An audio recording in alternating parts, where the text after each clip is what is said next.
Hey, welcome back. We have a pen here. It was extremely urgent. Let's get into it. This is just in here from Tactile. I've been eagerly awaiting this. Unfortunately, it arrived a little late, but better late than never. No fault of Tactile, I don't think. In fact, just our friends at UPS. So let me just take this off screen because I'm not 100% sure what will be here in the package. And all right, let's get this guy opened up here.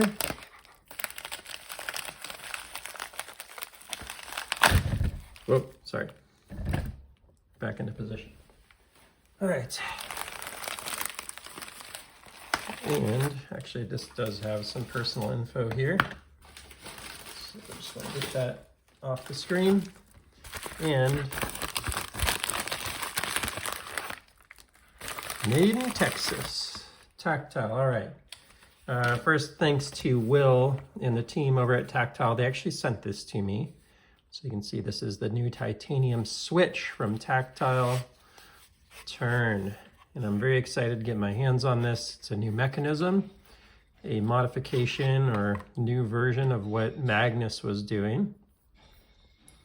And let me just say, first of all, that I love the size they chose. They chose to put this on their slim model, and I really like that. Ooh.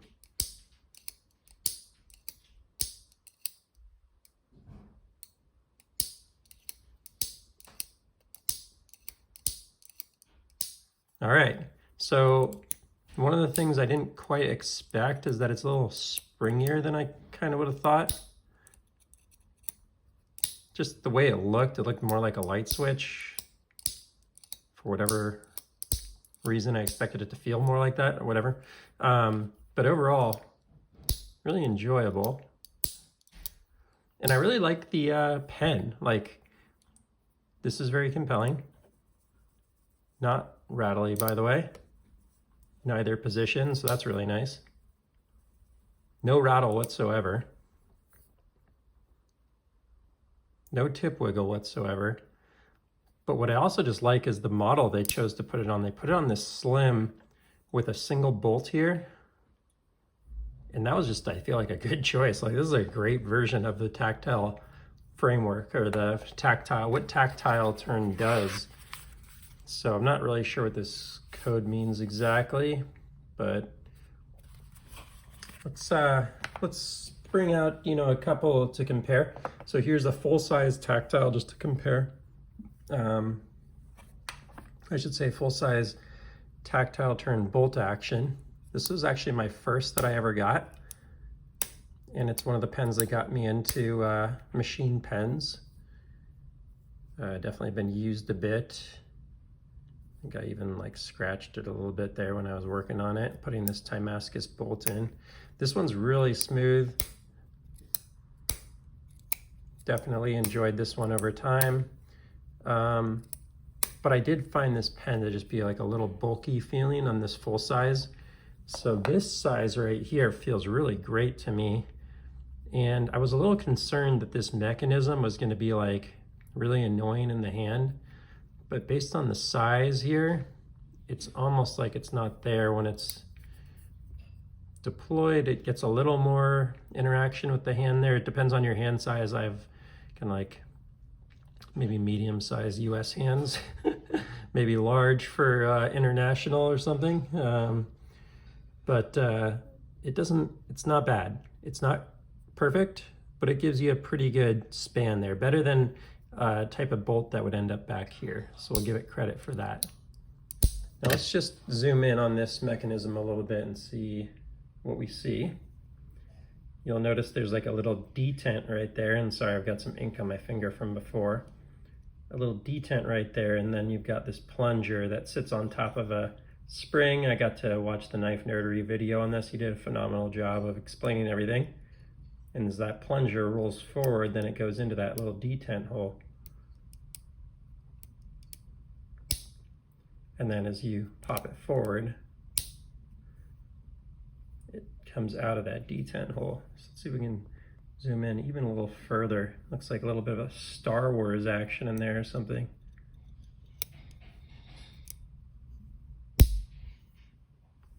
And then on the top side, how does the top side work there?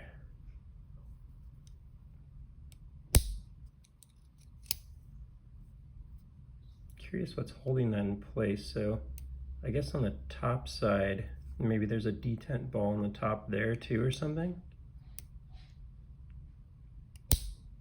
I'm not quite sure how the top side works. I can't remember from the video watching. I don't remember if this is something I can undo with just my finger strength or not. I don't think you can undo the top of that with your finger strength. I think that requires like a screw or something, or yeah, pliers rather.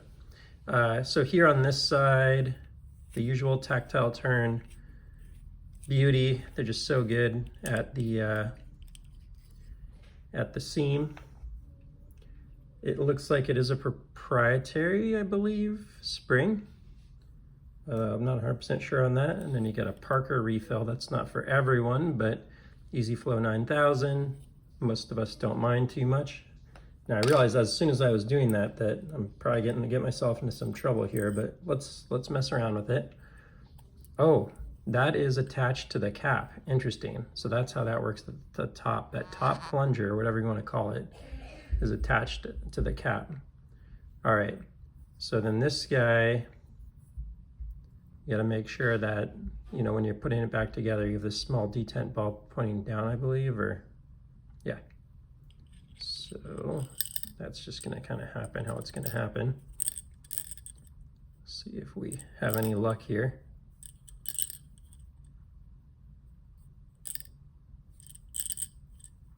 Let me think about that. Do I need to do it the other way? I probably need to turn it the other way for it to come out properly.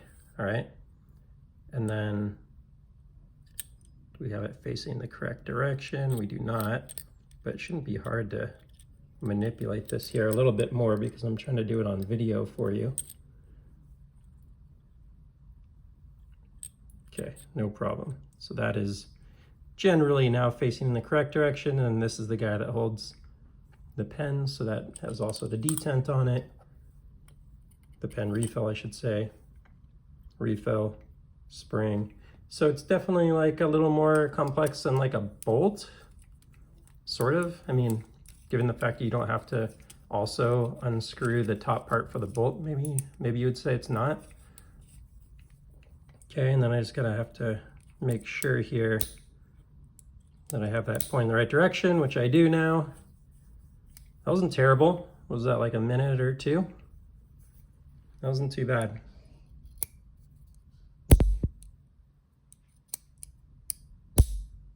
I might have it.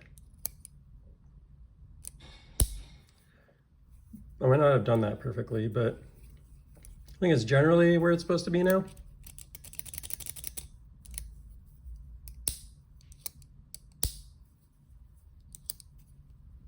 Yeah.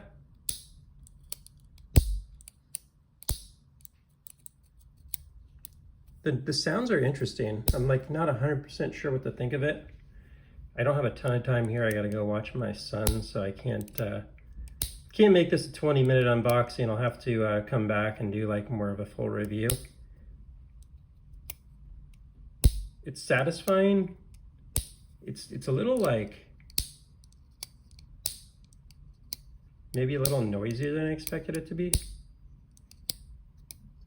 This part down here seems like maybe it's like a touch loose. Overall though, I really like this pen. Like I wasn't sure what to think. In fact, I really didn't like the way it looks. Like I do think it's a little funny looking, to be honest. The aesthetic's probably the thing I like the least about this Switch. I don't really mind the brass, to be honest, but just like the thing sticking out so far is just really weird looking to me. Maybe if that could like be a longer hole or something and let that go a little further up so that it's sunk in a little more. It doesn't look too bad like that, but it looks pretty funny like that to me. You know, I think I think his name is Kevin. Michael, I can't remember the guy at Knife Nerdery. As he pointed out, when this is like that, it's not that different than a bolt. But when it's like that, it's just a little funny looking to me. So that is what it is. But I really like this pocket clip.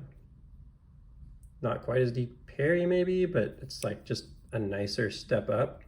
So I really like the pocket clip they chose to do on this, and really like the size of the pen. It's a 30.365 inch, I think, diameter. So that I really like. You know, comparing it to some of the other weird mechanisms I've gotten over time, like the Grimsmo Saga pen. A little less streamlined, but kind of similarly fidgety and fun, I'd say. And then I like the length of the pen a lot more. So I really do like the length of this pen. This feels like a great size to me. It's basically the same size as my full, maybe a slight bit shorter here. Compared to the Tactile Turn side click, pretty similar. Again, a little less streamlined, but a little better like length to, you know, this does have a full size refill in it, but a little better like length ratio. I'd say a little more efficient compared to the Arnaud Bernard Assegai. I think it's a little smoother and a little more streamlined, but maybe a little less efficient. And I like the diameter of this pen a little more than this guy. This guy's a little thicker. Another fidgety one, the Cam pen. Again, this is a little more streamlined, but the one thing about this is that it does face towards your hand and away from the clip, which really annoys me. It's like the one big drawback of the Cam pen. If you get a G2, it's kind of long enough. It's like way up there. But on this Parker size, it's just enough that it kind of bugs me when it's out there, just a little bit. So, you know, similar to that, I kind of like the thickness on this a little better. This one's a little thicker. This, you know, would be like maybe the same Smooth Precision pens. Again, a little more streamlined and smooth, but, you know, not quite as fidgety, but right up there. And then I have like the Koenig